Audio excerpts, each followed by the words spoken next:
You've got lots of ideas you want to develop, lots of interests, and want to learn new skills, but you're not making any meaningful progress on any of them. So we're going to fix this. But first, what is wrong with this?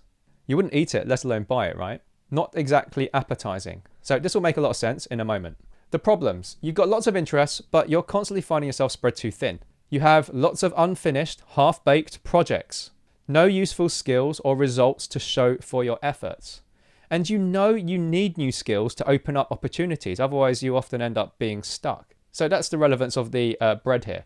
Now, just a quick note, if you're not experiencing these problems, don't bother watching this video. I don't want to waste your time. Now, if you do, this video is jam-packed with what you'll need to get yourself moving. Now, I'll tell you a quick story. I used to get so excited. I wanted to do everything, and this happened all the time. I wanted to develop ideas, start new hobbies, start a new business, develop my social life, and it felt like having lots of planes on a runway and trying to take all of them off at the same time. The problem was I'd always crash before I really got started. I'd make a mess, it cost me money, and I'd burn out, and I'd have nothing to show for it. Meanwhile, I'd noticed others seemed to do this with relative ease, and they'd just be cruising along, and it really frustrated me. Now, have you ever felt like this, struggling to get one thing moving, yet you still can't help yourself, and you try and do loads of things at the same time? Ideas, new projects, trying to start a new workout regime, multiple hobbies, starting a new business. And it gets worse. Over time, with all of these half-baked goods sitting on your table, you just have this kind of track record of not being able to do anything. Meanwhile, other people are just cruising along and doing more and more cool things. So how can you get to cruise mode and retain multiple skills fairly effortlessly? Because it is possible. But first, why build multiple skills? For me, it totally helped me figure out what I actually like and what I'm genuinely good at. It allowed me to cross-pollinate skills, and this really accelerated my business growth. This is really important. It allowed me to connect at a much deeper level with people, and it unlocked business opportunities. Now, this was totally unexpected until I saw it happen, which I'll go through later. And finally, it drastically improved my self-confidence. And this just compounded the more skills that started to stack. Now, since realizing how useful and fun it was, I've just spent years trying to refine my processes, which hopefully you'll know by the end of this video. Just to give you an idea of the kind of stuff I've covered, you'll see some of my quirky activities. Now, this covers fun, life, and business and work. So I spent quite a few years learning to breakdance, snowboarding, 10-pin bowling, calisthenics. 10-pin bowling is an interesting one. This is one that sprung quite a few connections that were really unexpected. Drone racing, this was connected to another activity later, investment. Videography, another one that had lots of connections. Renovations, yeah, I went pretty crazy with this one. Starting a food business, and more recently, building communities. And this is building communities online and building an in-person community, which is a lot more rare these days. And you've probably found me on social media. Now, these are ones that don't really have any interesting pictures because it's all working on a computer. But I spent a long time learning how to invest and how to trade. Marketing, taking sales calls, and that was really difficult as an introvert to start with. My coaching business and my online course business, and music, piano.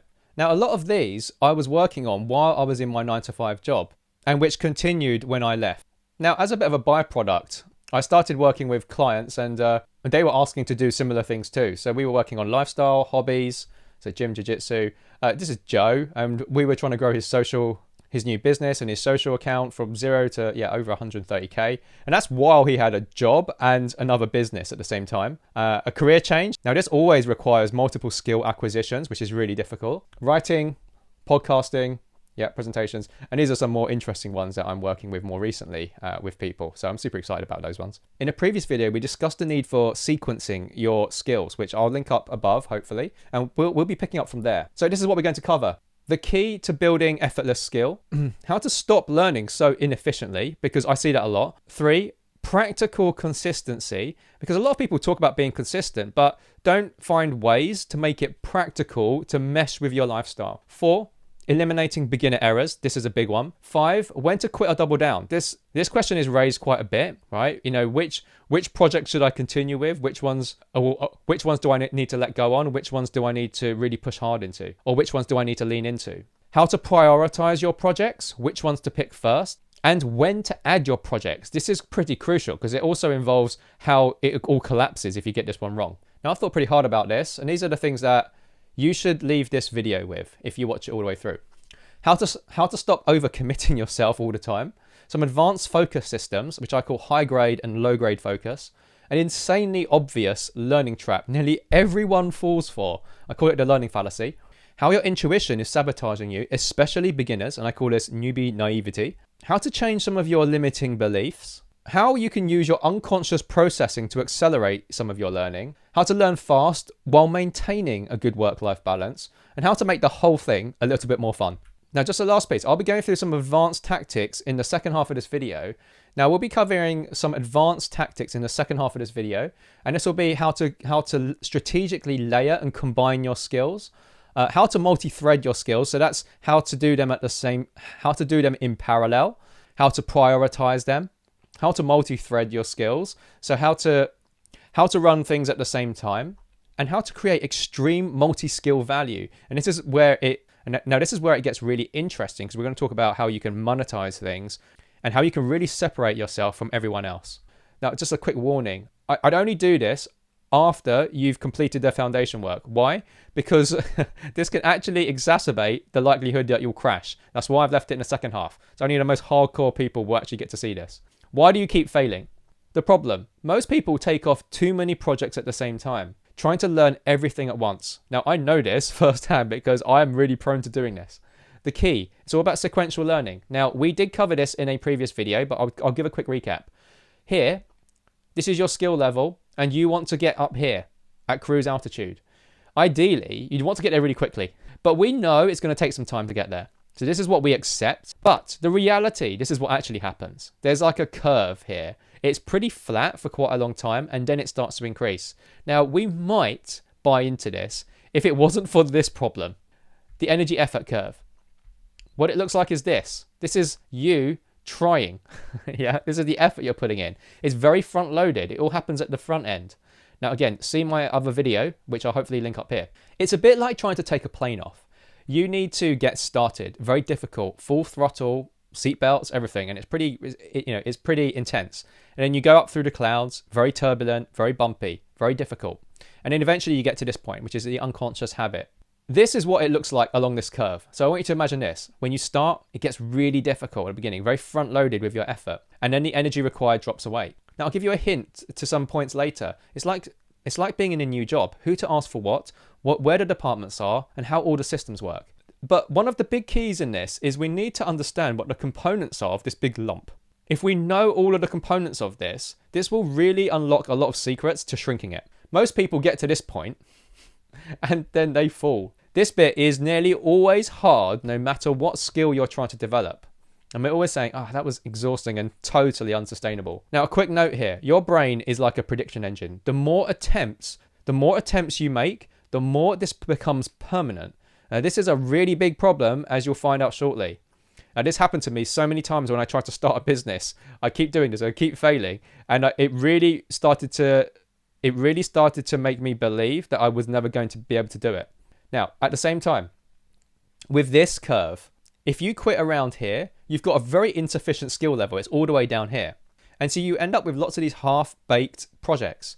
And it's kind of insult to injury because you've tried really hard, you've expended all your energy, and you've got nothing to show for it. And you just end up with loads of these. And I hear this, I used to experience this, and now I hear it so much from lots of clients. If you just hang in there though, you can slide along here, and then you get here.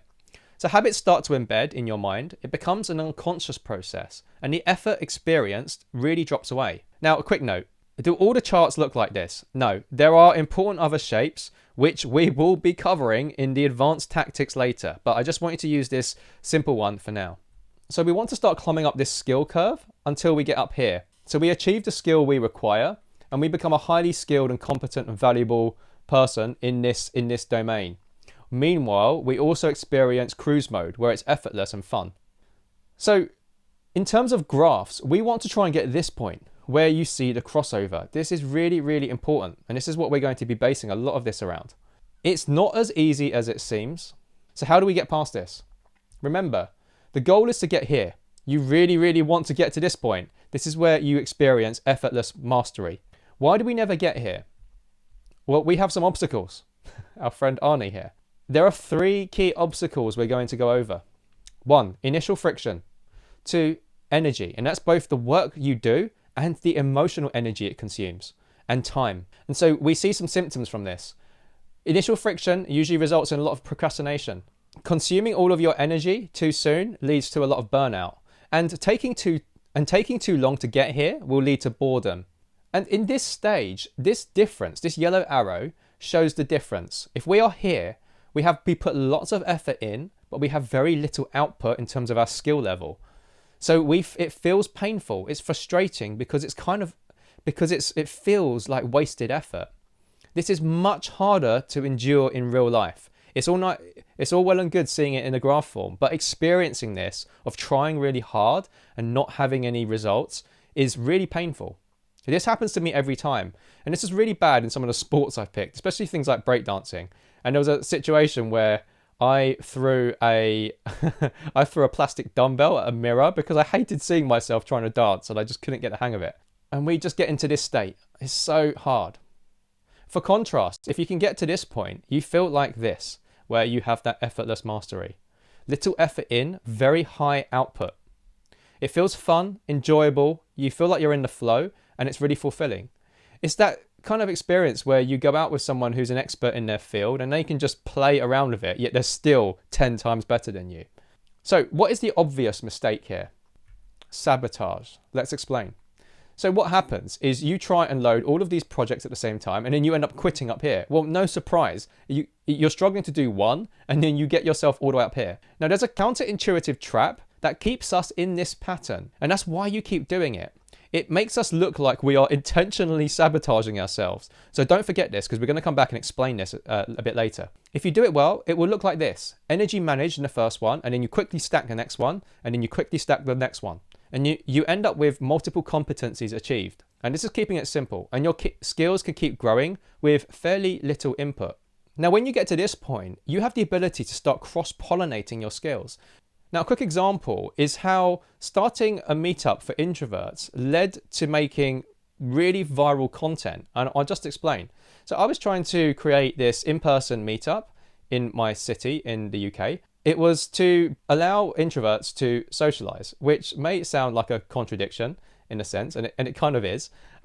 In the early days, I was trying to set up these events, and I was a bit too optimistic at the time. Then I posted my first event, and no one showed up. And this continued to happen. So I get punished each time I'd set an event up and no one would show up. So I was very incentivized to try and do a better job in writing better event descriptions. And it was as cringe as you can imagine, showing up and booking events and for no one to show up. I really, really tried hard and pushed myself to figure out how to write better. And what happened is it eventually started to take off. And now it's like one of the biggest meetup events in my city.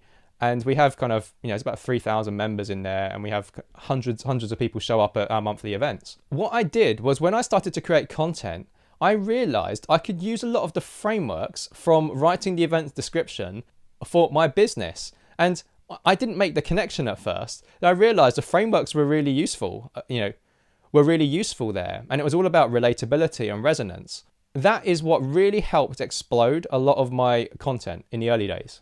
And so you can see getting my content up to these kind of numbers.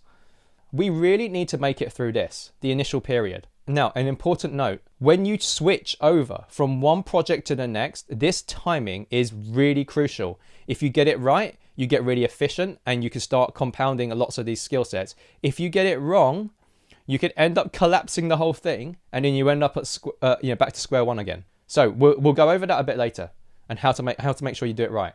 So getting started is worse than you think. This is really important.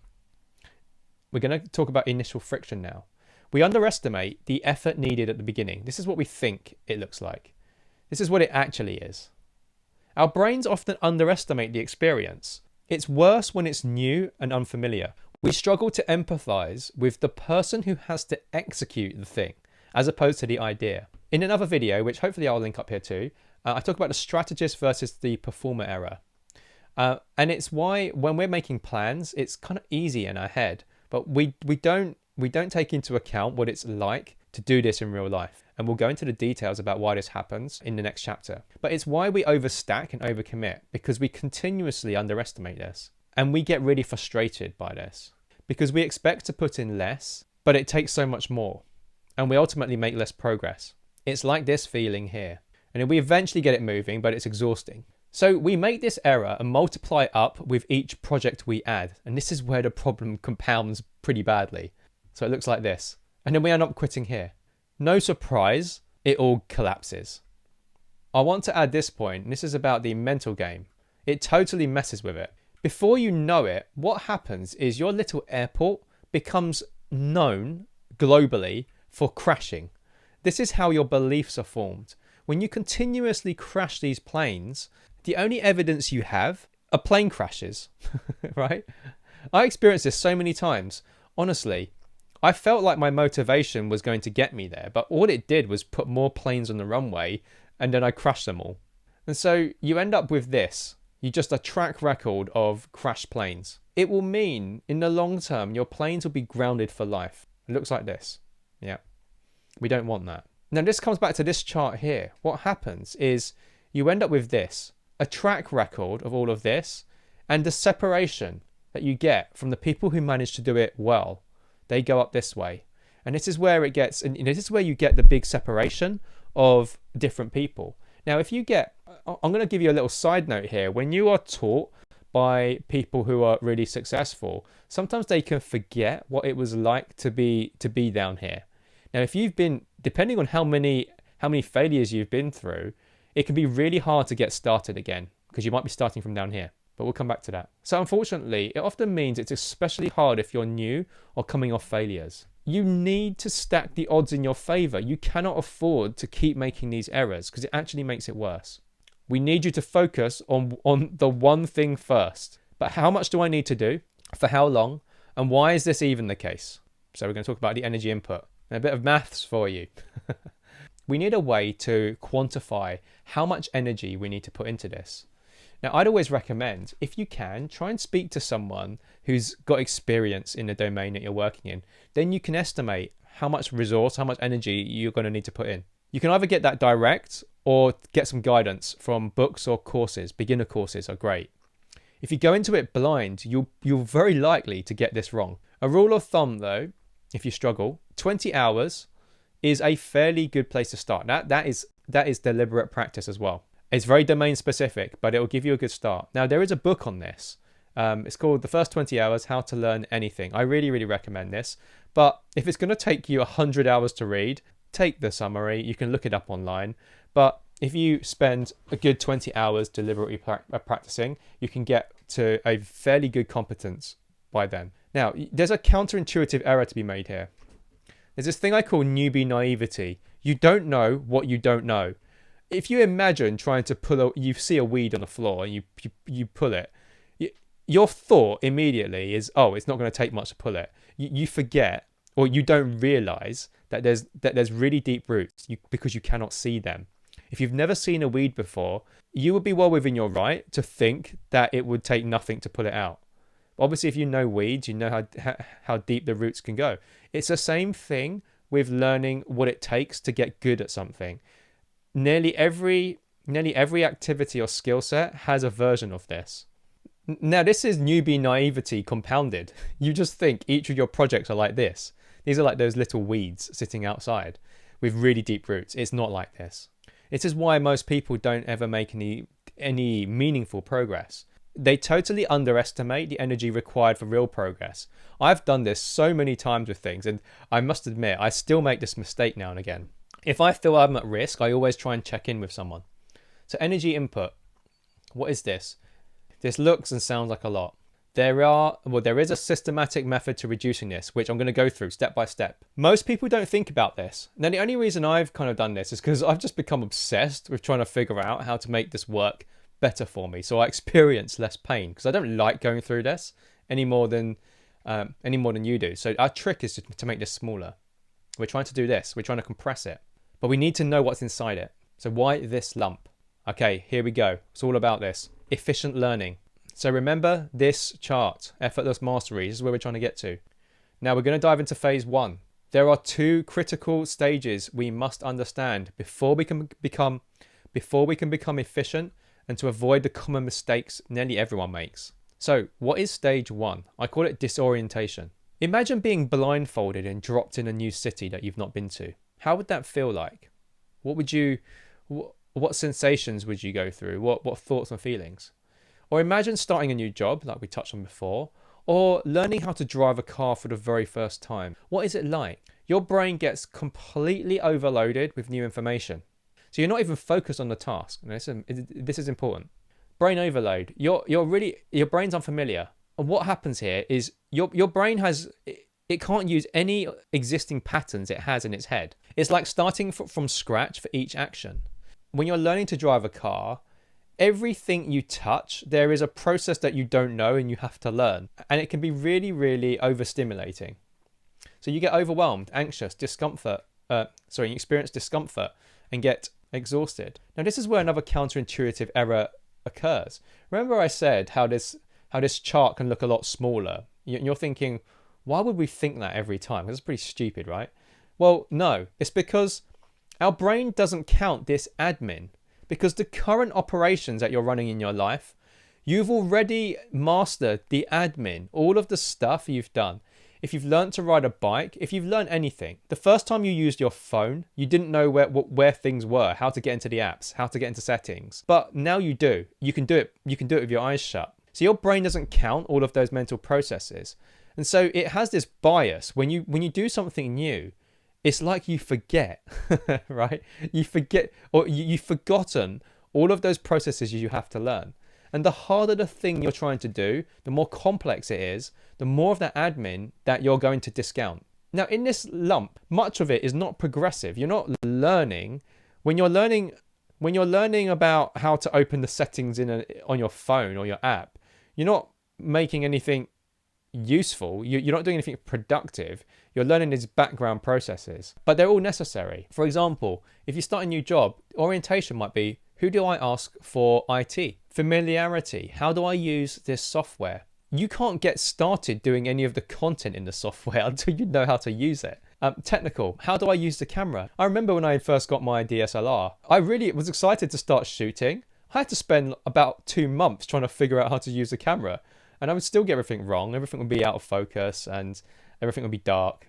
And the other one is the fundamentals. Forgetting what to say on a sales call. Knowing how to articulate yourself in an outreach email. Only once you've done these things does the real learning begin. And that's the point where you usually find yourself saying, okay, I can focus on my tone of voice. I can focus on my style of delivery. Okay, I can focus on the road, not just looking at the levers and the steering wheel and the pedals. Your objective is to get through this. It often just needs time and exposure. Immersion is really, really good for these specific components, which we'll touch on in a minute. So yeah, examples are mirrors, pedals, software, navigation, keyboard shortcuts, the mappings, the processes of your work and your business. Some foundation skills. So you get this everywhere. In music, it's scales and chords. You can't play your melodies until it can sometimes be difficult to learn how to play melodies and harmonies until you can understand some of the basics. Working out, understanding the basic movements or knowing where the equipment is or how to use it. The first time you go into a gym and you don't know how to turn the machines on or how to get the lock out and all this stuff. I still remember that. Now, the next one, mistakes. This is a really important one. Program navigation and dead ends. This will be really key. So don't forget this one. Are you keeping a track of all the things I've asked you not to forget? Frustrating, and you have little return. So all of these things over here, you're not actually making any progress in the skill set. And your brain has discounted this already. Yeah, because it's already in lots of very habitual processes. A quick example I'll give you for my content creation. Now, I hate this screenshot. This is one of my first videos, but I'll leave it here for your amusement. I had no idea what I was doing. I couldn't even use the apps, and this was on TikTok to start with. Just the basic navigation. I didn't know how to do it. I was looking up YouTube tutorials on how to navigate through it, how to swipe, let alone how to use a camera and upload, because that came later. I couldn't think about the content for ages. It was so frustrating because I remember watching all these videos about how to create good content. I wanted to do that. I had to spend a few weeks just learning all this stuff. Just a quick important note. What about all of this research and knowledge? Where does that come into play? Now, this is where I talk about the learning fallacy. This is where I mentioned at the very beginning, the learning fallacy. This is what I would classify as stage 0. Now, I come across a lot of people who spend 80 to 90% of their time in this stage. And this is where the learning fallacy is. Reading about the skill does not count. It does not count in this part for the exercise that we're talking about. Its application of what you read is when it starts for this concept. So reading about it is not this part of the process. This is stage 0. Now, this is where I see a lot of people go wrong because they're extending stage 0 and not interacting with it. The example is you might go through a whole course and not actually apply it. And you feel like you're learning because it feels really good, but you're not experiencing any of this part of it. The example is when you have a step-by-step guide open, yet you can't make it work. Now, I had this problem quite recently. I was talking to a web developer friend of mine recently, and I was saying I can't even remember what I was doing. I was doing some kind of transferring of domains for email. I can't even remember the terminology because it's so complex. I was following a Google thing. It was about 5 steps, and I was racking my brain trying to figure out how to make it work, and it was really painful. Now, I read the guide in about 2 minutes, but it only made the difference when I actually started to try and apply it. And that's when I started going through this bit. Reading and acquiring the knowledge, going through the training is necessary, but I want you to consider it and reframe it as a really small percentage of the whole thing. Some examples. Content. For me, reading about how to make a good video versus trying to actually shoot it. Business. Oh, this was like one of the worst ones. When I learned all the concepts about how to make a business, and then when I started, I just got totally overwhelmed by it. I couldn't follow even the most basic steps. Dancing. Yeah, this was another painful one, especially with breakdancing. So much harder than it looks on the TV. Now, there's a client as well who, again, was trying to work on outreach, and this was outreaching to new potential clients. Only when we worked on it, we realized how difficult he was finding it. It took a lot of work to get through this chart. So the next one, stage 2, adaptation. This is a really important phase. Your brain starts to recognize patterns. It anchors to new actions and starts creating these new pathways. But bear in mind, this is after that big lump. And so what happens is things start to adapt and you automate a lot of this admin. You start to appreciate what is important. Yet another thing, I need you to remember this point as well, because we're going to come back to this one. In this phase, the skill improves conservatively. Yeah, so the green line, skills improves conservatively. There's a significant drop in effort. You start to appreciate what is important in the process. Remember this, because we'll come back to this. During this period in stage 2, your skill improves kind of conservatively, so the green line here. But what the big gain is that you see a significant drop in effort. Why? Because your brain is going through a pattern recognition phase. You start to get that feeling of, I'm getting it. So an example for me would be, you can see here, you can see the quality of video slow. This is very early days. Terrible at the beginning. But I just need to get it done. I mean, can you believe I actually posted a video that was blurry? That was crazy. I was so overwhelmed with the whole process. I just couldn't focus on the content in the beginning. Just had to get through it. Eventually, I could get to a point where I was no longer thinking about the camera and how to post and like literally where to. I remember I was stuck on Instagram. I didn't even know you had to swipe the other direction to get the filming function. It took me ages to figure that out. And eventually I started to better focus on the content and start to experiment. And then the play starts, which is a concept we'll come on to. So zooming out, here, very frustrating. Here, starting to feel a bit better. Here is where it gets really good because you get the switch over, the crossover here, where your skill sets go up and things are very automated. So in your mind, I want you to really incentivize phase 2. Phase 2 is self-rewarding. Just remember, extending this period is going to reduce your motivation. Yeah, that should be really obvious. Now we've really baked this into your mind. It should make this a little bit easier to process. It is very difficult, if not impossible, to try and play in stage 1, genuinely. Some people can find it, but you have to be okay with this level of skill. If you're looking to get somewhere here, it will feel very frustrating because you're putting a lot of effort in. So zooming out a bit more, this is what it looks like. Phase 1 is generally hard and you're incompetent, right? And phase 2, this is where it gets fun and you're competent. Now, I just want to touch on this, what happens during the adaptation phase, which I call supercharged adaptation. I like to think of you becoming like Iron Man, or if you've seen on the internet, he's been going viral for the last year or so, Anatoly, where he makes lifting really big weights look really effortless. And I think that's a good description here. Your body, at this point here, in this phase 2, your body and mind is really well conditioned. You're ready for accelerated adaptation. All of the admin is gone, right? Very little admin. You just rock up and you can just focus on the thing. The other thing is you can start to tolerate longer sessions under tension. Now, if you've ever done working out for a long period of time, that's what starts to happen. You can go for longer at more weight. You can run for longer. If you're working in a program, you can usually program for longer. What happens here is you've shifted from all of this admin and now you're just fully focused on absorbing everything. You're truly in this cruise mode.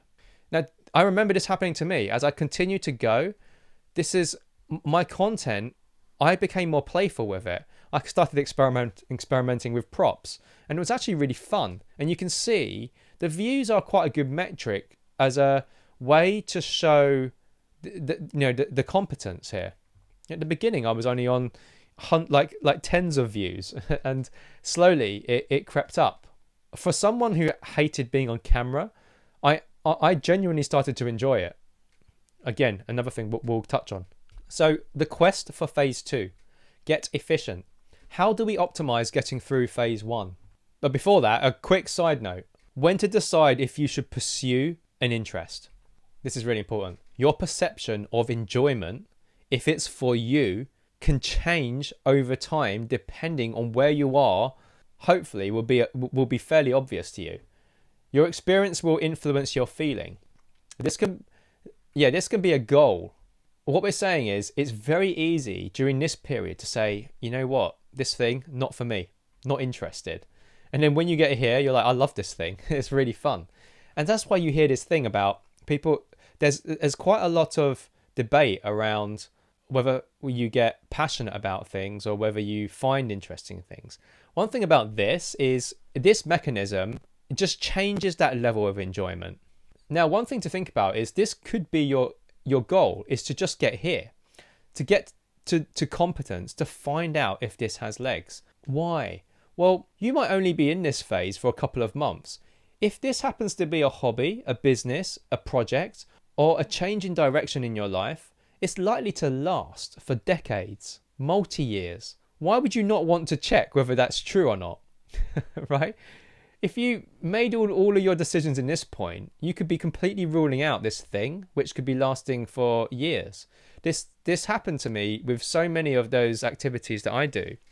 And they've all got quite very painful beginning periods. So a lot of people quit at this point and they just say, not for me. You can cut it early, but just remember this phase is likely to leave a negative impression on your relationship. Just imagine deciding you hate driving because you don't like adjusting the mirrors or changing gears because you don't know where they are yet. Or disliking videography because you don't know where the camera buttons are and you keep forgetting. Well, that's not going to be a thing once you've done a lot of practice. The sad thing is this is where most people quit. And I see this a lot with a lot of client work too. So we often have to kind of go back and check over these some activities that they've done. Be conscious where you are in this process. Now, I'll give you a very quick example. I'll just go back here. Surfing. This is one where admittedly I've stopped somewhere around here. I haven't pursued it. I've made the call a little bit earlier, but I've also accepted, for now at least, and I think if I did have some more time, I might continue to explore it. I've experienced lots of the admin side of things, and it's very painful, and it's hard to swim out, it's hard to paddle, and all of that. So I don't get to do the enjoyment side. So just to give an example of something that I've gone through more recently. Now here's a chart for things that I have done. I remember when I was snowboarding, learning to snowboard, It was really hard. I went for lots and lots of coaching to help me get along this because I found it really difficult. It was just drills. But eventually you break out of the drills and you start to learn how to play. Again, this is what I was talking about earlier. Then I was spending all the time doing tricks and in the park. It is so much more fun. Yeah, same thing with bowling. This is us, me and my team, winning a league a few years ago. And here with the breakdancing. Now, I should find some really old videos of me trying to learn to dance when I definitely had 2 left feet, and I actually got so mad at myself. I threw a plastic dumbbell at a mirror and cracked and smashed it because I hated seeing myself dance. It was just so embarrassing, and I couldn't get any better. I was totally in this point here. And then the same thing with eventually it was really fun. And then same thing with social media. So where are you? Where do you usually stop on this chart? Are you really prone to staying here? Or have you gone through some periods where you've made it here? Are you giving projects a fair chance? So a quick note on emotion. You might be thinking, why would anyone want to stop here? Now you know this. Well, no, it's not as easy as that. This is really not trivial. There's a good reason why we stop here. It's extremely uncomfortable. It goes against our brain's wiring. Creating evidence of passing this point is vital. This is one of the problems with, if you've not been through this journey before, it's really hard to convince your brain to stick with something. I just gave you an example with the surfing thing. I've done loads of these journeys, and I still find it hard to go through. So if you haven't been through one of these curves before, it's really, really difficult. Your brain's saying, why are you forcing me to do something that I don't need to do? It's a long-term vision. But hopefully if you understand this chart, you'll create a space in your mind that will allow you to travel this journey. And we'll just say, oh God, this is just so hard. So the quest to phase 2, really remember this. I'm going to make this sink into your mind. We're trying to get efficient. So there's a couple of ways we can do this. Prioritization through immersion. Accelerated orientation. So just remember, we are really trying to get through this period here. Okay, so now we're going to focus on shrinking this. The quest to phase 2. How can we make this faster and easier? A few concepts to come up. Prioritization through immersion. Accelerated orientation. So we're going to try and reduce the disorientation. And some advanced focus systems. And this one, elimination. This is crucial, one that you've probably not heard before. So immersion, a very specific type, right? Because some people don't agree with this.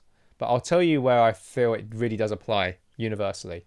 So what we're going to do is we're going to apply pressure here. We're going to get rid of some of this.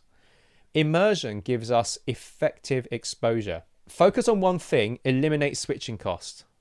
Yeah. So when we are immersed, we're usually immersed in that one thing. We don't have to keep jumping around. That's very cognitively expensive. We're already expending a lot of our brain's budget on a difficult thing. Why are we constantly switching to? This is where it gets really interesting. Your brain starts to normalize it and says, oh, this is part of life now. Well, we just keep focusing on it. Your brain will think about it while you're not doing it. And this is a really important concept. I've put this term called bog off.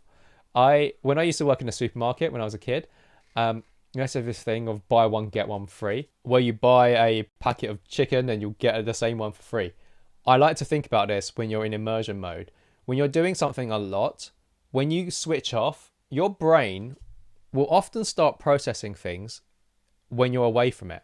I used to notice this when I used to dance or snowboard in particular. I'd just be constantly doing it a lot. And then I'd go to bed, I'd be stuck, right? So I'd leave a session being a bit frustrated, be stuck. You go to sleep, you wake up the next day, you haven't done anything more, and then you go out and it's fixed. You've figured it out. And I always used to think the same amount of time I spent training, overnight, processing goes on. That's where you get the thing for free. And then it picks up the next day. And so the more you can get yourself in that situation, the more that effect has an opportunity to take place. Now, this is all relative. Most people are nowhere near full immersion. They're usually cruising along in their own life, and they're putting these little specks of new interest in their thing. So no way near this. So you can usually go a lot more.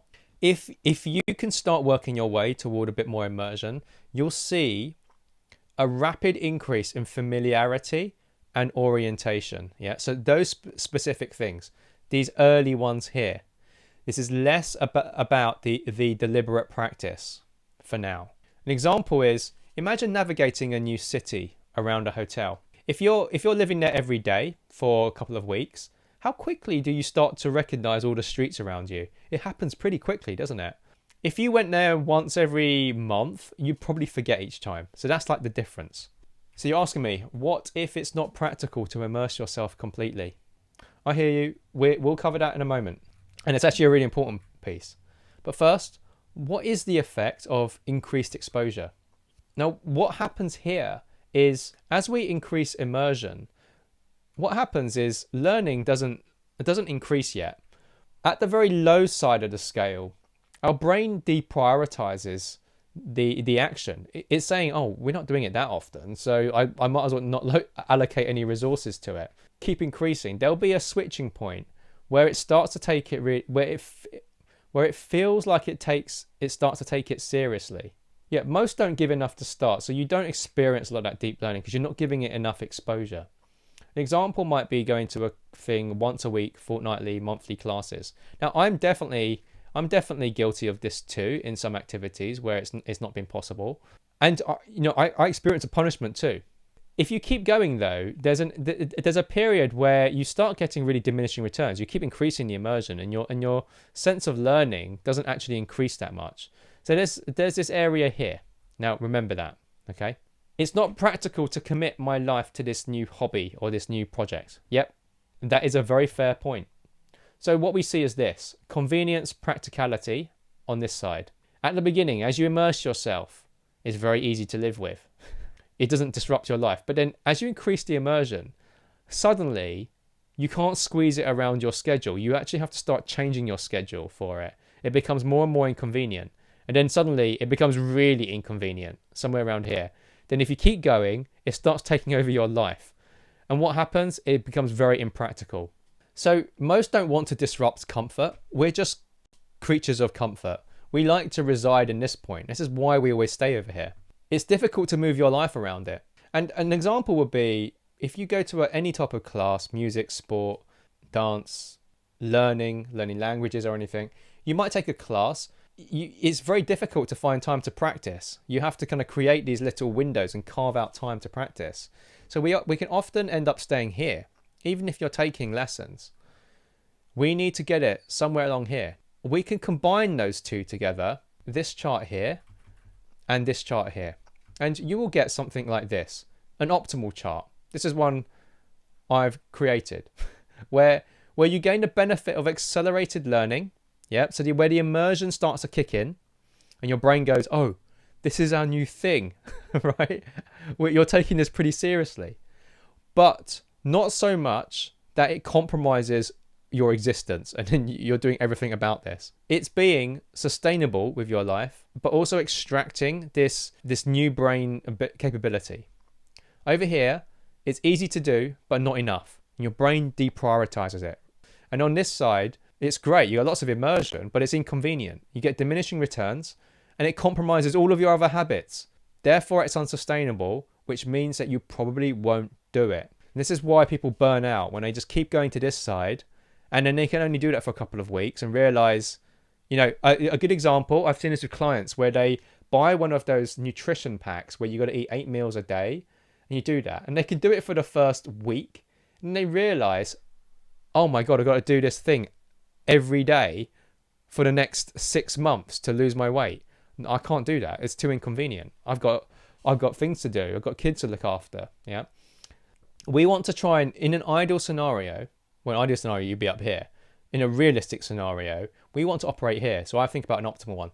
So I do this for myself all the time. It's what enables me to get the gains of the exposure and the immersion without compromising lifestyle. And this is something that I focus on really heavily when I work with clients. We design it really meticulously so we can extract the most out of them whilst not making the changes so big that they can't sustain it. The sweet spot, the optimal sweet spot, I call it. So key points here. Increase exposure to activate your brain prioritization. And for most people, it's essentially as much as you can do because you're probably not doing enough anyway. Balance this out with practicality. When it starts to really impede in your life and you're switching out things to do it, we might need to tone it down a little bit. Do what you can sustain. You have to, and it might take a few experiments to do it too. How can I get the most out of my practice time? Advanced focus. Right, do you remember this chart? You're rubbish here. And then suddenly you start getting better. And you become highly skilled, competent, and valuable. And you can start charging for your skill sets. There's a similar graph for the return on your focus. Here, yet another exponential chart. This is where you're in the flow. And this is where I separate two areas of focus, low grade and high grade. This is where you're very inefficient and where you're very efficient. I realized that learning is not proportional. When you've got this low attention, you have very low learning. Have you ever tried scrolling on your, trying to learn something on a computer while watching YouTube or scrolling on your phone? It's really difficult to get into an absorption phase, and we often end up somewhere around here. When you're in this high grade state, now just think about this. When was the last time where you've been right in the zone and you got done in 30 minutes what would normally take you a day or like half a day? It happens. I've heard this so many times with people, and I'll give you some examples where this has happened too. Low grade is when it takes all day to do one basic task. That's because your brain's just not switched on. The problem is you look at the overall time, you don't look at the efficiency side of things. Yeah. So you can split these into two, high grade and low grade. Find your threshold. It's not linear. Now, this is kind of anecdotally, but this is something that I've experienced and I definitely see with clients. When I'm working with clients, an interesting thing is when they're doing their homework, that's fine. When we're in session, we can slide them all the way up here and we can resolve some of their problems in half an hour, what would have taken them 2 or 3 days. And the trick, there's no magic here. It's because they've been operating in this low grade state. And, I've had a lot of experience to try and work people into this place. And it's really amazing to see because I can nearly see the shock on their face as to how much progress we end up making in a quite short period of time. I want to talk about this concept here. 1 plus 1, what does it equal? You're thinking 2, right? 1.5. How does that work? When we are having low grade, what happens is we think, okay, I'm going to do 3 projects. Project 1. But you end up having this, by default, low grade attention. You start project 1 and you have this place and you start by default with low grade focus. Project 2, low grade focus. Project 3. Now this is a problem with multiple projects. It's harder to create space for high grade focus. Well, why is this? When you're juggling stuff, I've experienced this so many times where I'm trying to juggle so many things and I realize, oh no, I'm doing this thing again. I'm in the low grade focus state. I'm jumping from thing to thing, leaving myself half an hour here, 20 minutes here. Shorter time blocks, very difficult to get into that focus state. Shorter time blocks, less money to dedicate to each project. Now, I'll tell you how this impacts it in a moment. You'll see. So think about what environments get you into high grade focus. Examples. It might be, by yourself, taking yourself to the library, office, or a studio to work in. Working in classes, groups, or communities. Going to workshops or boot camps. Now, you can see this is why I mentioned the money thing. Because if you're working on multiple projects, you're less likely, with your money distributed across many projects, you can't spend lots of money on any one, which will often mean you don't want to spend, or you're not able to spend on going to workshops and boot camps, where it will be much more likely for you to get into that high grade focus state. And the same thing with instruction and coaching sessions. Yeah, as I was describing in the last slide, when I'm coaching, I see people make a move here. I often can see them in session sliding up this line, and it's awesome to see. But yes, it comes at a cost. But sometimes it's really, really worth it for the output that they need. So remember, what we're trying to do here, more efficient, is increased learning per unit effort. That makes the whole process faster and a bit more enjoyable because this will get compressed down. The next one, this is a big one, elimination. So recall this chart. Do you remember this one? And I mentioned to you here, mistakes, program navigation, dead ends. This will be key. So imagine you're a little mouse trying to navigate a maze. One of the biggest problems is not how fast you can get to the right route. It is eliminating all of the dead ends that you go to simply because you are not aware. So this is all about eliminating easy errors. If we can remove basic errors quickly, we can really accelerate this whole process. There is nearly always a way to remove some of these basic errors. It's okay to make mistakes, but the biggest problem you will find is repeating errors without realizing you're making the errors. Now, we'll cover why this is in a moment, but the rule of thumb is you really want to try and follow some kind of step-by-step guide, YouTube courses or anything like that, direct training courses. So it's courses, instructors and coaching. An example is this is a huge consumer of your time and energy. If you imagine that little mouse in a maze, 98% of all the directions they're going are going to be wrong. It's not about, the trick here is not trying to eliminate all the 98% and find the answer immediately. If you can reduce it by 50%, you would drastically decrease all of this. Yeah. And that's what some guides and external help can help you do. Avoidable mistakes a few times are okay. But when you start making those additional ones because you don't realize, that's when you're really impeding on your progress. If you can find a way to spot these errors, it'll be a total game changer. So you just need to think about, how can I get these things identified? You either do that yourself, you do that following guides, courses, step-by-step tutorials, working with someone, working in groups, etc. Just find a way. And it's that moment when you feel like, damn, I didn't realize I was doing it wrong. I've had that so many times. That's why I love it when people tell me, when I've worked with someone who's an expert in that field and they tell me that.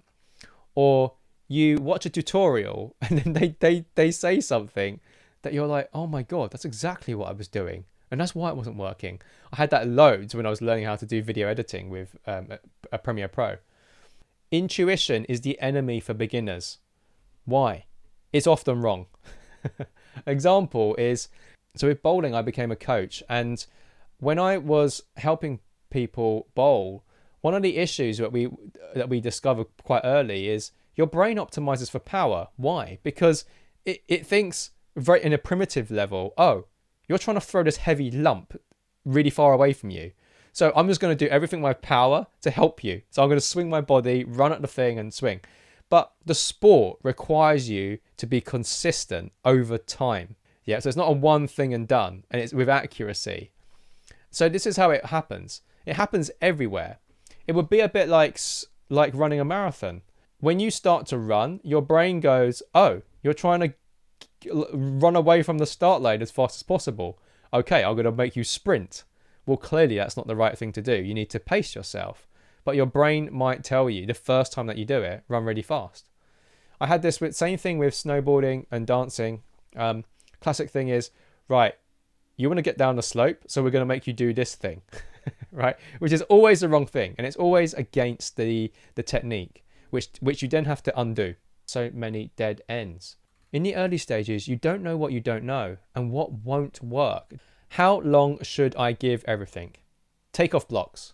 So a rule of thumb is 20 hours of focused time. This is usually the amount you need to get things going. 8 weeks is a good amount of time. That gives you space for deliberate practice, and for that deliberate practice to have its effect. It also gives space for you to get the repetitions in, to get your body and your mind normalizing that new thing. Ideally, you want to find from the source how long it will take. Some activities can take months or years, or plus 1,000 hours, right? But I would say, again, if you read that book about 20 hours, you'll see 20 hours of focus time will get you really far. From practice with my clients, and this isn't in the hundreds, so it's not statistically significant, but having worked with about 400 or 500 people, I found 20 hours and 8 weeks is a fairly good place where we start to see very reliable results coming out. How do you know if you're ready for the next project? This is a common question.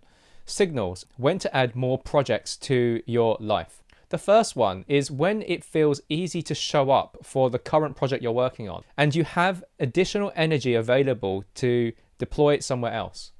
When it starts to feel, this is a really strong signal, when it becomes uncomfortable to not do project one. Now you need to experiment with this, and you only find out when you try it. You'll learn what you are capable of.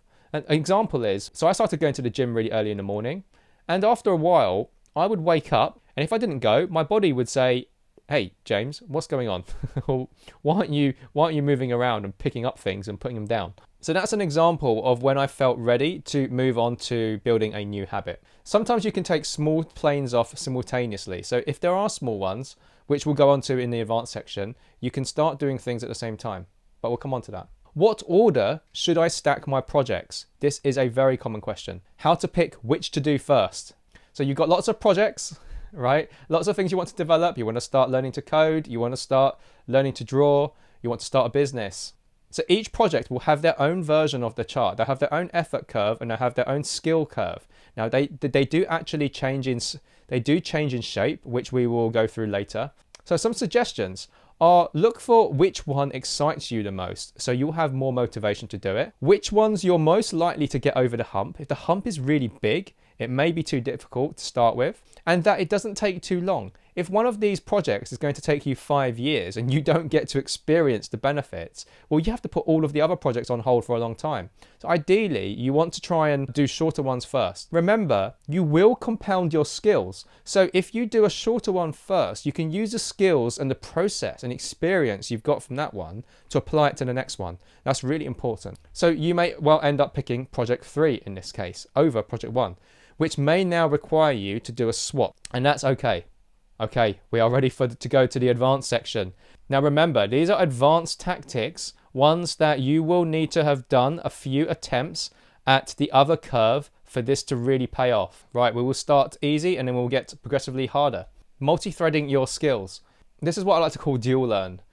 When you're working at these skills, you always want to have a primary skill that you're trying to learn. This is the one you always default to. And you want to create this hierarchy, a primary project and a secondary one. This is like your primary plane, the big jumbo jet on the runway. And this is more like your smaller private jet plane. So once you get practice, you can start to add these layers in. Keep focus on your primary project. Add in a secondary project when you get a chance. So when things get a bit hectic and you get a bit overwhelmed and you're a bit tired, anxious, you get rid of secondary project first every time. Just practice this. This is like a drill. What a lot of people do is they start layering things up. Sometimes they just start adding primary, secondary, and tertiary ones. Then they quit the primary one. No, try and do it in the right order. Like a runway for smaller planes. When the airport gets really busy and it gets a bit overloaded, you shut down that. You don't let those smaller planes go off. You make sure the big plane takes off first. Now, if you get it going and you're taking off multiple planes here, it's actually useful to create these mental breaks for yourself. I find this particularly useful when I can switch between primary project and secondary project. You actually get a bit of a mental break between the two. Now, there's a prerequisite here. You've got to understand your sizing, right? If your primary project is really big, you might not have space for a secondary one. Conversely, if your primary project is of a reasonable size, but your secondary project, you've oversized it. You've underestimated it, so it's way oversized. It's the same size as this, or even bigger. You try and do this one, it could actually ruin your first one because it's so big. So be really careful. That's why I've put it under the advanced tab. Okay, the next one, strategic layering. This is massive. I only realized this much later in the game. So when I realized you can synchronize your layering, you can have this planned skilled maturity. It would be a bit like planting different plants so that they all bloom at exactly the same time. You create a really powerful unit, especially when you need them to cross-fertilize. So an example for me was when I started to really double down on my ability to talk and to present and building up my video skills. Yeah. And then also doing sales training at the same time. When I start new communities or new groups, and this is in real life too, I'm always thinking about when things are going to take off later and how that's all going to play out. Now, the prerequisite here is you need very good project size estimation, and you will only get that. You can estimate it, but it won't be good if you haven't had experience with this. And this is why when you work on multiple skills, you start to understand the patterns and recognize how things go and how difficult things are going to be. Like learning how to video edit, learning how to edit on Adobe. When you start to learn some of these software programs, you can start seeing, oh, it's going to take this amount of time. It's much more difficult than I expected. And you also need to know your personal resource capacity. A lot of people like to focus on this bottom bit, which is just the, like the Gantt chart, the yellow lines. But if you don't take into account this side, which is the energy consumed, and remember, our brain has a bias to ignore the true value of the energy input that is required, because it's all admin stuff, remember? So if you're learning a bunch of new skills, this is why we heavily discount it. So people create all of this without thinking about this. And that's how it all goes wrong. You need to be able to plot these on the graph so you know when to start them and you know how big they are. And you've got a way of finding that out with fairly high certainty. The way I do it is I will map this to other examples which look very similar. For example, if it's a sport, they have very similar mappings of strength, coordination, and all of this. If it's a mental one, I'll look at the emotional barriers and see how similar they are. Third, I'll ask someone, right? I'll ask someone that I know to tell me what they think the journey looks like. Ideally, so there are a few ways, I should do a video on this as well, which is how to find the right people. One of the important things is if they've done it themselves, really, really useful. If they have taught someone, that's really useful. And if they've taught multiple people, even better. Why? Because this is this is affected by the person's personality. This is why you have to be careful about taking advice from one person who's only done it themselves. And it's the same thing with, it's the same thing listening to me. You have to be a bit careful with this. And that's why I try to do things in frameworks so you can apply it yourself. In certain things, I have been, this is quite useful when I'm coaching. If someone's asking me, can you help me with this? Straight away, I'm thinking, have I done it? Do I know the mapping of the journey? If I've done it and I've taken not one, but say 3 or 4 people through it, and I have the aggregate curve of all of them, so I know where it comes up, where the sticking points come up, there's a very good chance I can solve it for that person, or I'll have a good way forward. And I'll explain that to someone too. Conversely, if I've only done it once, I'll explain to them clearly, this is what worked for me, and we'll discuss whether our personality traits will map closely with each other. And then I'll say, this is how we can approach it. You can decide whether or not that presents a good probability for you. Even at that point, I might say to someone, here are the traits for someone you could look for who might be able to take you through this even faster than I could. The goal is to try and find a good mapping here. Yeah, okay, that was a little bit of a side quest there. And I'll ask someone, and that'll be great. Prerequisites, yeah, very good. And you need to know how much resource capacity you have. This is why this one is particularly advanced. You have to have gone through this quite a few times so that you don't delude yourself. You don't delude yourself with how much energy you've got. I'm really careful. I try my best to be really careful, and I still get this wrong. When I try and deploy myself, I try and figure out, okay, I'm going to put this really big one first, because by the time I get my skill set, it will be somewhere in 8 months. I will build all of that until it starts getting a little bit easier. Then I'll quickly layer in this smaller project here. And then then I expect the maturity here. And I'll actually draw out a timeline and figure out when this occurs. But this is not just like a random timeline. This is the difference between how people set out their timelines on a Gantt chart or something versus understanding this bit. Because inside each of these humps is all of the counterintuitive stuff that your brain is not processing. Yeah, so you've got to understand that. This is why people get emotionally burnt out, because the Gantt chart says it looks like this, right? So if I don't have I wish I could cover this. If you cover this bit looks fantastic, doesn't it? The yellow lines. You don't realize you need to stagger these bits, these big lumps. Following on from this, I like to think about different types. Each new skill or project has a different mapping. You can think of it like a fingerprint. I generally find this. Are you familiar with different types? Think of all the things you've tried and maybe you've got to a decent level at. Yeah, what type of skill and effort curves have you observed? Have they been really short, like type 1, and then you start to get return quickly? Or is there like a really long period of pain right here, and then and you stay flat on the skill curve for a really long time for it to eventually shoot up? Or is it like this, where it's kind of, it moseys along here, and then the skill curve slowly increases over time? Or type 4, where you get a little burst at the beginning, then it goes flat, and it gets really hard for a long time, and then you don't see any progress.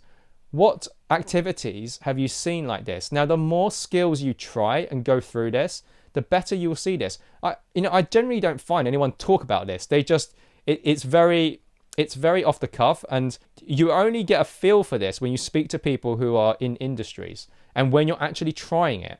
People will say, oh, yeah, at that stage, oh, that's really tough. You need to work at it really hard. But you won't find that out up front from a lot of people. More experience equals better management of all of this. When you start to know all of these fingerprints for different types of activities, it makes it a lot easier. All of the various physical activities I've done, I can start to see which ones are going to take forever and are not even worth starting. Your brain recognizes the type, and it kind of says, oh, it's like this one. And you will start to see these patterns over time. It makes you better at estimating. And you'll start to build tools for different types. An example is type 2 has a horrible entry. You have a lot of effort to go in, and the curve is really flat. So you have to be fairly persistent at this to get the return on this. What types of activities have you experienced like that? For me, that was definitely things like breakdancing and snowboarding.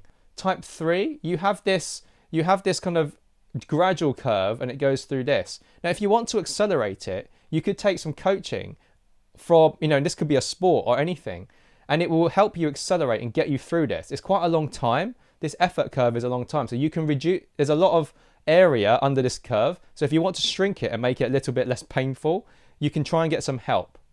Now, I'll just show you some examples that I've experienced. Type 1, building a community online.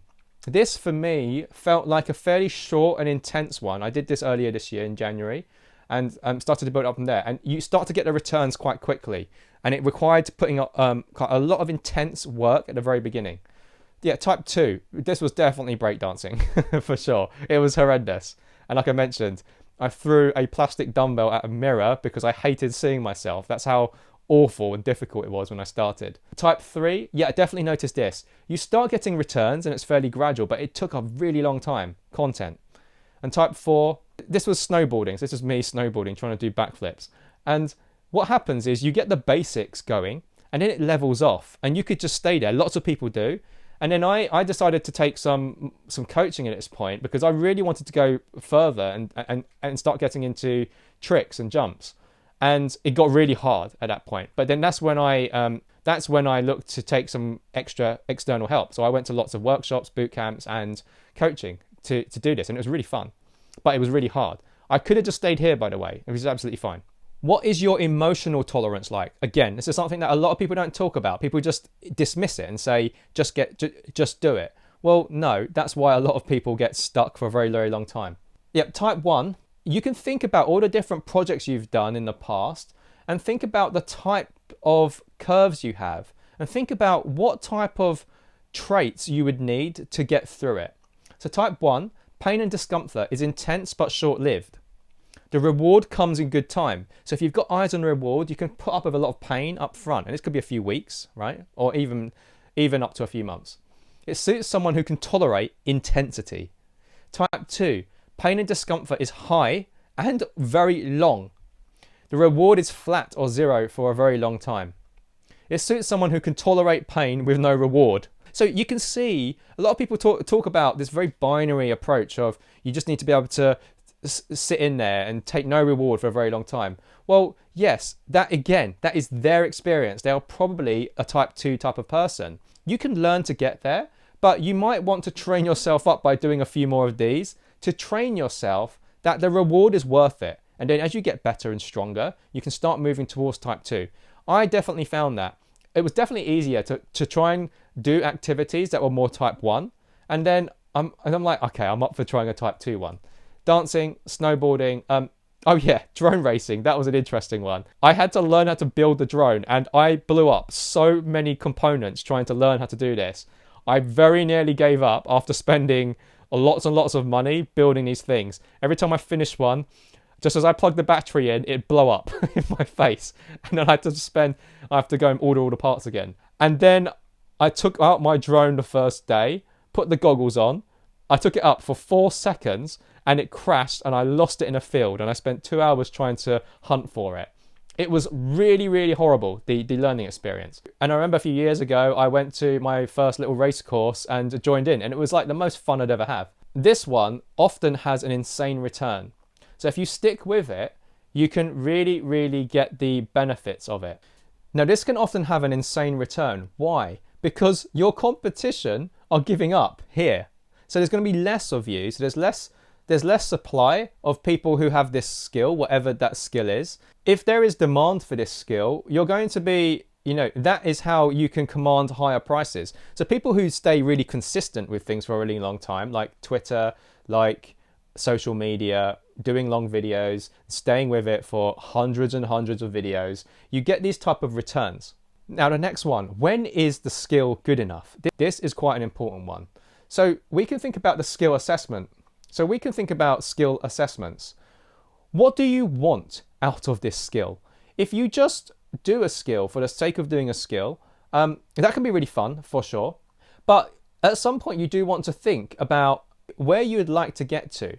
Because if you're interested in multiple skills, you're going to have to compromise in the long run. Because even if you're here and it's pretty chill, you will still consume a lot of your time to work on other skills. So you want to think about, am I doing this for fun or am I looking to make money out of it? At what level do you need it to be to get these things, fun or monetization? If you keep going over a period of time, you end up at a certain level. And we want to think, what level do you want yourself to be? How good do you need to be for your goal? What is your goal here? Now, again, if you're just having fun and you want to see how far you can get, that's fantastic. But if you're trying to learn multiple skills, know that you will start consuming a lot of your time. So you want to start thinking, what is necessary to unlock things like extra fun, collaborations with people, joining competitions, right? Because that's sometimes really fun, especially for sports and hobbies. Monetization. What skill level do you need to be to start monetizing? What about social connections? This was really important. I learned a few harsh lessons. I realized when I was trying different skills, if you're a level 1, people who are really serious often sometimes don't want to talk to you because they will sometimes think of you as a tourist, like a hobby or activity tourist. So they don't engage, and they know lots of people start level 1 and then quit. 90% of people go to that. I remember this when we were running breakdance workshops. We know 99% of people are going to come to the workshop and never come again. And there'd be a handful of people, like 1 in 30 people who would stay and want to, and then we would really, really welcome them and try and help them out because we knew they were people who wanted to go up this skill thing. And then we'd essentially adopt them and they'd join the group and it'd be really fun. Now, just a quick example. In most things I did, I used to give myself a really hard time for not being a level 10. I'll get myself somewhere to like a level 6 or a level 7. But then I realized I'm not motivated by mastery. I don't really care about being a level 10. And I get loads of enjoyment of being like a level 4 to level 7. Yeah. Why? Because when you go beyond level 1 and 2, it often unlocks lots of new skills within that skill domain. You get to play a bit more. And also, people like to speak to you a bit more because they know you're semi-serious about this. And so I realized that. And we'll talk about what happens as you keep going higher. I realized I could get lots of joy out of being like a level 5, 6 or 7. And I realized level 1 doesn't have access to lots. And I noticed this when I started coaching some of the sports. You realize when people are just dabblers or tourists into the thing, they don't have access. Well, because they can't do the things that you need them to do at level 2 and level 3 and beyond. And so when I start anything, I'm always thinking, right, I need to try and get myself to level 3 at a minimum. Now, obviously, this is like an arbitrary scale. Now, I've created my own scale in my head, by the way, which I'll talk about in a minute. But monetization usually happens around level 4. If you try and do things at level 1, you're probably not going to be able to monetize it. And that's why it takes a bit of practice. So this is like a quantitative way of thinking about your skills. So I gamify it like this. You don't need to be a level 8, 9, or 10 to monetize, to start monetizing. But if you're an 8, 9, and 10, you can probably monetize like crazy. I noticed this when I learned how to do sales calls. When I was level 1, I was useless. I couldn't close anything. And then as I got better, definitely around level 3, 4, started to close. And as I got a little bit better, I'm definitely not amazing. But as I got better at this, it was easier and easier. When I did outreach, when I was trying to, for another business, I was trying to send emails, and it was useless. I was getting ghosted for ages because I was on level 1, 2. But when I realized, I started learning some skills to get myself a bit higher up, I started getting responses. Yeah. And same with content. Content's a great one. And that's why I used it earlier on. When you're first posting content, you're a level 1, and that's why you get 10 views or 11 views. And I just have some clients tell me, James, I think I've been shadow banned. They're like, you check my content. So I look at their content, I'd be like, and I'd say, no, it's not very good. It's level 1. And that's fine. We just need to get lots of reps in and some deliberate practice and slowly work your way up. And before you know it, you start getting, now content is quite interesting because you get very good direct feedback if it gets good. And I actually, it's weird. I didn't like content, but I liked the game of trying to get better and better at it. The same thing when I started when I started the embarrassing journey of starting my in-person meetups. Level 1, no one shows up. I have to show up by myself. I stayed at level 1 for 2 or 3 times. Level 2, 4 people showed up. Level 3, it was, I don't know, 15 people showed up. And like now the events, we get to have about 120 people show up or something every month. For me, that feels like a level 8 or so, which is great. Now, yeah, like I said, this is a totally made up scale, but you can get a feel for it. Now, what I generally like to do is I like to, if I start a new activity or sport or hobby or project, I try and find someone who works in that area, and I'll ask them to help map this out for me so I can understand. And I'll ask, how long will it take to get to, say, a level 6? If they say 15 years, I might reconsider it. But all I can think about is that curve. And I'll be thinking, oh, if I put 6 years into that, I don't think that's going to be a good return on my time. So I'll look for things which I can get to a level 5 or 6 fairly quickly. So I have a good return on effort. Okay, do you remember this curve? As you increase immersion, at the very beginning, you don't get much return on your effort. And then there's a sweet spot here. And the reason is because your brain's deprioritizing. Now we have a similar curve, and you get diminishing returns. And then you get diminishing returns as you keep immersing yourself. So we have another curve here, effort versus your level. So I generally like to think about this. At the beginning, you need to start putting effort in, right? So you have to show up. And so I've drawn it such that you don't really improve yet because you just need to walk to the place first. But then at some point, you start improving, keep putting in effort, and your level starts to increase. And, it varies from activity to activity, but I just want to generalize this. There's like a proportional period where your level increases, you get a good, fairly even and understandable return on your effort. And then as you keep increasing, especially beyond level 6 to 7, you start to have to put in a lot more effort for small increases in skill. So your default skill to effort ratio happens here. Yep. I'll just show you. So here, as you go up, if you want to be a level 4, it's this effort. If you want to be a level 6, it's kind of the same amount of an effort here. And then as you go up 2 more, you have to put twice the amount of effort to get to, say, a level 8. Now, again, I'm just giving you this for illustration purposes. If you want to go 2 more levels up to a level 10, just think of this as a log scale. You have to do 10, 100 times my effort. So you really want to start thinking about what you want to try and achieve. What are the pros and cons to doing this? You want to think about where you would start to enjoy your levels and then start to combine different skills at different levels, what configuration you would like in your life. You can keep focusing, and this leads to being even more unique because more people are going to drop off. There's going to be fewer of your competition, and if it's a valuable skill set, there'll be more people in. There'll be a really high demand, and so you can be the only one in that field. So there's a big advantage to that. But you just might not want to do that, especially if you're watching this video. You probably like doing multiple skills. So you want to start thinking about where you want to go in your level curve.